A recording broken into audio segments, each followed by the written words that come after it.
Followers will not respect a leader who does not grade high on all of the factors of a pleasing personality. 8. Sympathy and understanding. Successful leaders must be in sympathy with their followers. Moreover, they must understand them and their problems. 9. Mastery of detail. Successful leadership calls for mastery of the details of the leader's position. 10. Willingness to assume full responsibility. Successful leaders must be willing to assume responsibility for the mistakes and the shortcomings of their followers. If a leader tries to shift this responsibility, that leader will not remain the leader. If one of your followers makes a mistake or is incompetent, you must consider that it is you who failed. 11. Cooperation.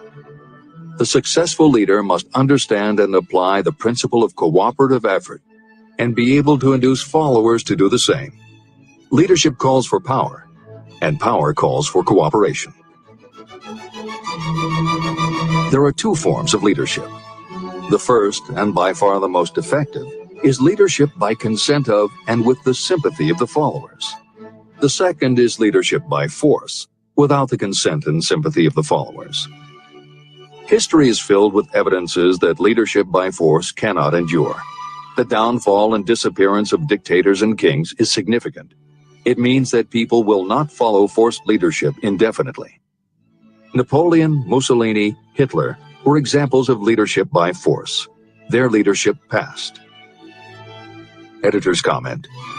The following may also be added to the list: Idi Amin, Francisco Franco, Saddam Hussein, Ferdinand Marcos, Slobodan Milosevic, Juan Perón, General Augusto Pinochet, Pol Pot, General Suharto, the Taliban leaders in Afghanistan, Marshal Josip Broz Tito, Joseph Stalin, and subsequent leaders of the Soviet Union, East Germany, and the other countries in the communist bloc. This is the end of the editor's comment. Those that remain see their power eroding and slipping away. Leadership by consent of the followers is the only leadership that can endure. People may follow forced leadership temporarily, but they will not do so willingly.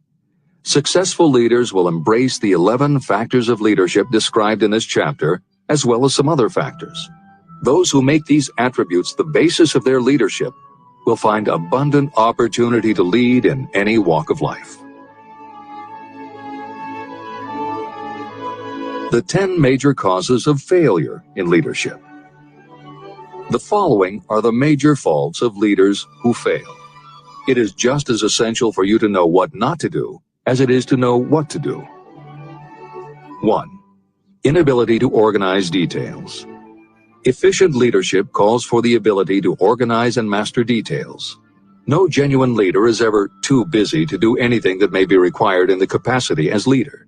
Whether a leader or follower, when you admit that you are too busy to change your plans or to give attention to any emergency, you are admitting your inefficiency. The successful leader must be the master of all details connected with the position. That means, of course, that you must acquire the habit of relegating details to capable lieutenants. 2. Unwillingness to render humble service. Truly great leaders are willing, when occasion demands, to perform any sort of labor that they would ask another to perform. The greatest among ye shall be the servant of all is a truth that all able leaders observe and respect. 3. Expectation of pay for what they know, instead of what they do with what they know. The world does not pay you for what you know. It pays you for what you do, or what you induce others to do. 4. Fear of competition from followers. Leaders who fear that one of their followers may take their position are practically sure to realize that fear sooner or later. Able leaders train understudies to whom they may delegate any of the details of their position. Only in this way can leaders multiply themselves and be at many places and give attention to many things at one time. It is an eternal truth that leaders receive more pay for their ability to get others to perform than they could possibly earn by their own efforts. An efficient leader may, through knowledge of the job and a magnetic personality, greatly increase the efficiency of others and get them to render more service and better service than they could render without the leader's guidance. 5. Lack of imagination. Without imagination, the leader is incapable of meeting emergencies or of creating plans by which to guide followers efficiently. 6. Selfishness. Leaders who claim all the honor for the work of their followers are sure to be met by resentment. The really great leader claims none of the honors. Great leaders are content to see the honors, when there are any, go to their followers, because the great leaders know that most people will work harder for commendation and recognition than they will for money alone. 7. Intemperance. Followers do not respect an intemperate leader. Moreover, intemperance in any form destroys the endurance and the vitality of those who indulge in it. 8. Disloyalty. Perhaps this should have come at the head of the list. Leaders who are not loyal to their duty, and to those both above and below them, cannot maintain their leadership for long. Disloyalty marks you as being less than the dust of the earth, and it will bring the contempt it deserves. Lack of loyalty is one of the major causes of failure in every walk of life. 9. Emphasis of the authority of leadership. The efficient leader leads by encouraging, and not by trying to instill fear in the hearts of those who follow.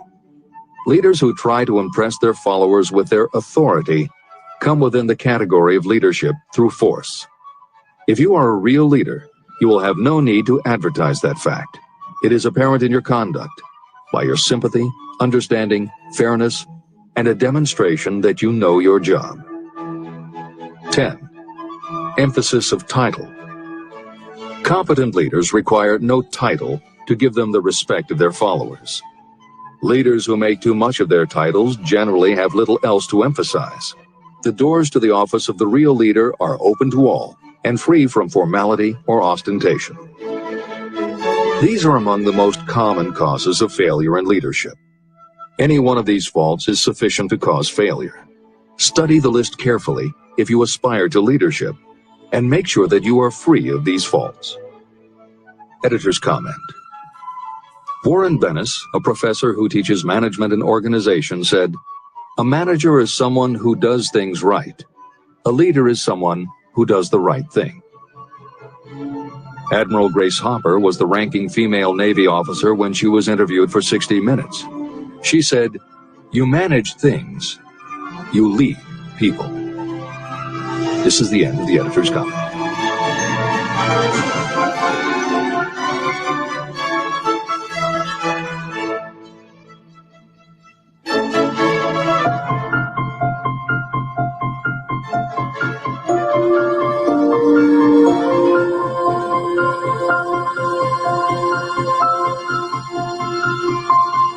When and how to apply for a position.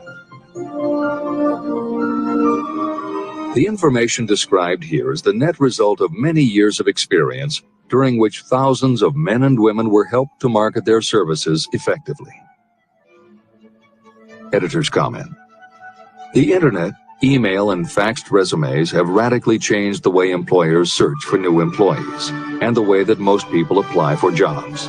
However, Think and Grow Rich was never intended for most people. It was written for those who want to stand out. If you are such a person, the editors of this revised and updated edition strongly advise that you give serious thought to each of the following suggestions about how to apply for a position and how to prepare a resume. If you are tempted to think the suggestions are too obvious, simplistic, or out of date, we assure you they are not. In those instances where it is appropriate to update the material, we have added commentary. This is the end of the editor's comment. 1. Employment agencies. Care must be taken to select only reputable companies that can show adequate records of achievement of satisfactory results. Editor's comment. As anyone in the job market knows, today employment agencies range from companies that supply temporary office help to headhunters who connect high-level executives with companies seeking experienced management talent. If you are seeking a mid to upper-level position, the old adage that you get what you pay for is particularly true. This is the end of the editor's comment. 2. Advertising in newspapers, trade journals, magazines. Classified advertising may produce satisfactory results for those applying for entry-level, clerical, or salaried positions. For those seeking executive positions, a well-written and well-designed display ad, though more expensive, may be more desirable. The copy should be prepared by an expert who understands how to inject sufficient selling qualities to produce replies. Editor's comment. For individuals, the display ad approach is not very common in the contemporary job market. But for that reason, if you are sure of the position you want, a well-written and well-designed ad selling yourself and placed in the right trade paper or industry journal might be just the thing to get the attention you want. However, if you attempt this approach, be prepared that it will be an expensive experiment. In effect, you will have gone into the advertising business. And it is a rule of thumb in advertising that a single ad rarely sells anything. It usually requires multiple exposures before the buyer, the potential employer, is motivated to buy, hire, a product, you. This is the end of the editor's comment. 3. Personal letters of application. These should be directed to particular firms or individuals that could need the kind of service or experience you have to offer. Letters should be neatly typed always and signed by hand. You should include a complete resume or outline of your qualifications. Both the letter of application and the resume should be prepared by an expert. Editor's comment. In the contemporary job market, sending a letter of application when no job has been advertised can, in fact, be a very successful approach. But this is only for those who truly know what they want and will take the time to prepare a convincing presentation. Managers in a position to hire always have an eye out for good prospective employees. If they receive a well-constructed and intriguing presentation that clearly states you are interested in a position whenever one is available, it will not be thrown away. And the first thing good managers do when a position comes open is go to their files. When that happens, if your presentation made a good and convincing impression, it will be there. The only question is, are you willing to make yourself available when they are ready for you? If you are just blanketing everyone with a stock letter in hopes of getting a job, it very likely won't work. This approach is not for someone looking for a job. This approach is only for those who really want a specific career. This is the end of the editor's comment. 4. Application in person. In some instances, it may be more effective if the applicant personally offers his or her services to prospective employers, in which event a complete written statement of qualifications for the position should be presented, as prospective employers will often wish to discuss your record with associates. Editor's comment. Asking for an interview when no job has been advertised is an even stronger statement that you know what you want and you are serious about working in a particular industry. If you pursue this approach, keep in mind that you are asking someone to give you their time. Some managers will not be receptive because it does not fit into their company's business practice, and some managers will just find it an annoyance. This approach will work for you only if you are confident that you can make an outstanding impression in person. If you make a strong, positive impression, it will be remembered when an opening is available. This is the end of the editor's comment. 5. Application through personal acquaintances. When possible, the applicant should approach prospective employers through some mutual acquaintance. This method is particularly advantageous in the case of those who seek executive connections and do not wish to appear to be peddling themselves. Information to be supplied in a written resume. A good resume should be prepared as carefully as a lawyer would prepare the brief for a case to be tried in court. Unless the applicant is experienced in the preparation of such briefs, an expert should be consulted for this purpose. When successful businesses want to advertise, they hire specialists who understand the psychology of advertising to sell their products. If you are selling your personal services, you should do the same. Editor's comment. The job market in America has never been as bad as it was when Napoleon Hill wrote the preceding paragraph. Because of the Great Depression, many adults had never had any kind of steady job, let alone sought a career position, and there were few places to learn how to do it. Since that time, many excellent books have been published on the subject, and companies that offer professional help in preparing resumes have become very common. However, neither books nor copywriters are magic. It all begins with what you have to offer. The editors of this edition suggest that you start to assemble your presentation using the guidelines that appear below. Once you have a first draft, you should review at least one of the books on the subject to see what suggestions are offered that might help you sell yourself better than you have already done. Then, depending how satisfied you are, you might also want to seek advice from a professional who specializes in such presentations. We offer 2 notes of caution. First, make sure that your presentation does not look like something turned out by a resume mill. Having received many resumes over the years, the editors warn you that some professionals use the same stock phrases, buzzwords, and formats for every client, and this can be a dead giveaway that someone else prepared your resume, or that you have simply copied from a book. Your intention should be to make yours stand out. The second word of caution is, don't go overboard in trying to stand out. There is a balance between catching an employer's attention and looking like you are trying too hard. For instance, if you are a New York marketing executive applying to a Los Angeles company, sending your application with a bag of fresh bagels by next morning FedEx would probably make a good impression, whereas sending a dartboard with your picture in the center might be viewed as just a little too cute and a little too much. Clever is good, but professional is a must. Never be so clever that you don't look professional. Following are a set of guidelines for preparing your resume.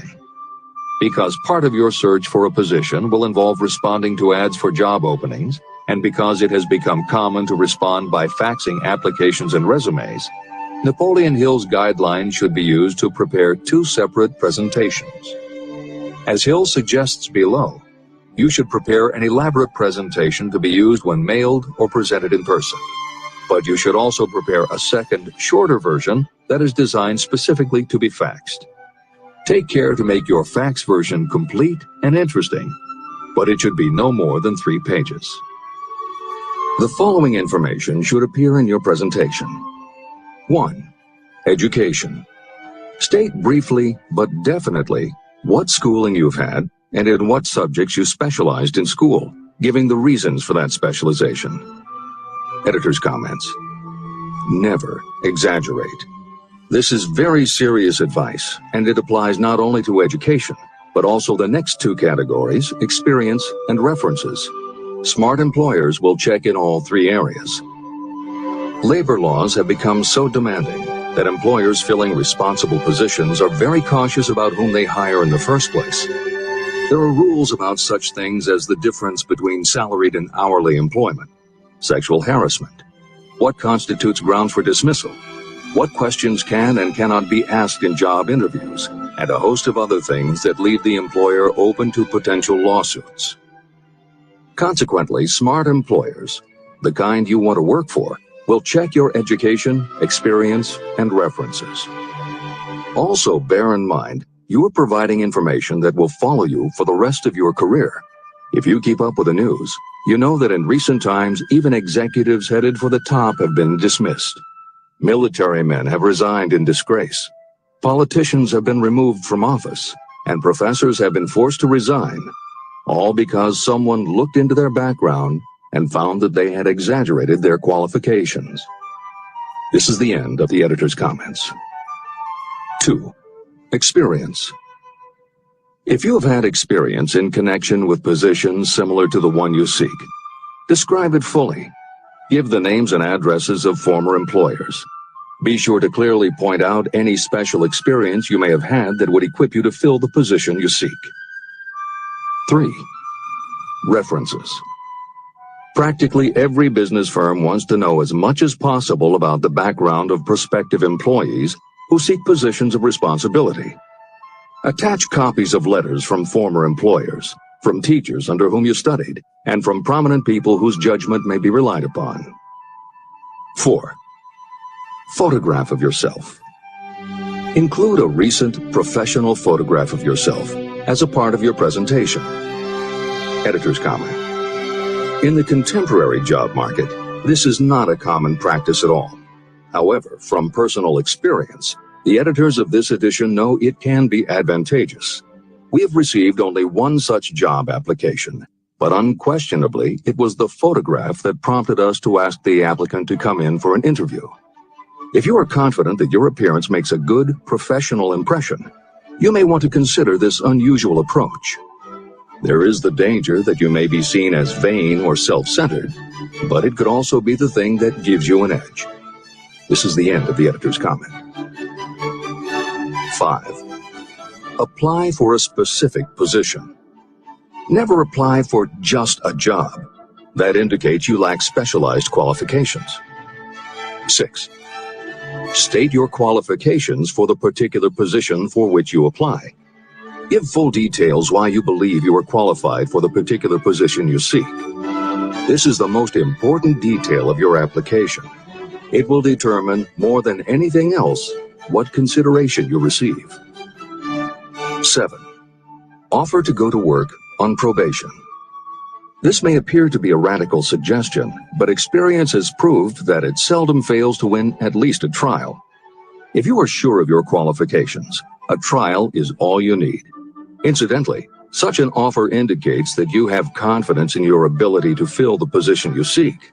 It is most convincing.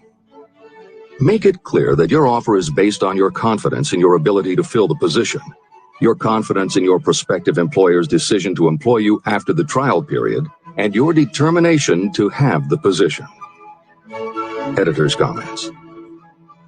As you will learn in Chapter 10, when you read the story of Napoleon Hill's application to Rufus Ayers, Hill gives this advice based on his personal experience. Unfortunately, this is one of those instances where times may have changed so much that the approach is rarely applicable. In today's environment, modern labor laws and business practice may prevent an employer from taking you up on your offer. However, today many companies do have internship programs that allow an employer to test drive employees to see how well they might fit in. This is the end of the editor's comment. 8. Knowledge of your prospective employer's business. Before applying for a position, do sufficient research to familiarize yourself thoroughly with that business and indicate the knowledge you have acquired in this field. This will be impressive because it indicates that you have imagination and a real interest in the position you seek. Editor's comment. When you do this, and you certainly should, bear in mind that you will be talking with people who really know the business. Even by researching extensively, at best you will only know about their business. If you try to appear too knowledgeable or familiar, it may backfire and reveal that you have only a superficial view of the business. Unless you are already working in a particular industry and have insights based on experience, do not be presumptuous. Use your knowledge to indicate that you have taken the time to educate yourself and that you really are interested. But don't try to tell a prospective employer how you would run the business. This is the end of the editor's comment. Remember that it is not the lawyer who knows the most law, but the one who best prepares his case who wins. If your case is properly prepared and presented, your victory will have been more than half won at the outset. Do not be afraid of making your presentation too long. Employers are just as much interested in purchasing the services of well-qualified applicants as you are in securing employment. In fact, the success of most successful employers is due to their ability to select well-qualified lieutenants. They want all the information available. Editor's comment. As noted above, when faxing a resume, it should be no more than 3 pages and should state that you will be pleased to provide a more detailed resume if required. This is the end of the editor's comment. Remember another thing. Neatness in the preparation of your resume and application will indicate that you are a painstaking person. Successful salespeople groom themselves with care. They understand that first impressions are lasting. Your presentation is your sales rep. Give it a good suit of clothes so it will stand out in bold contrast to anything else your prospective employer ever saw. If the position you seek is worth having, it is worth going after with care. More important, if you sell yourself in a manner that shows off your individuality, you probably will receive more money from the very start than you would if you applied for employment in the usual conventional way. When your resume package has been completed, you should prepare individual and personalized copies for each company or person to whom it will be presented. This personal touch is sure to command attention. Have it neatly typed, proofread, printed, and properly bound on the finest paper you can obtain. Your photograph should be mounted and included on one of the pages. Prepare a separate binding with the proper company name inserted if it is to be shown to more than one company. If you seek employment through an employment agency, have the agent use copies of your presentation in marketing your services. This will help to gain preference for you, both with the agent and the prospective employers.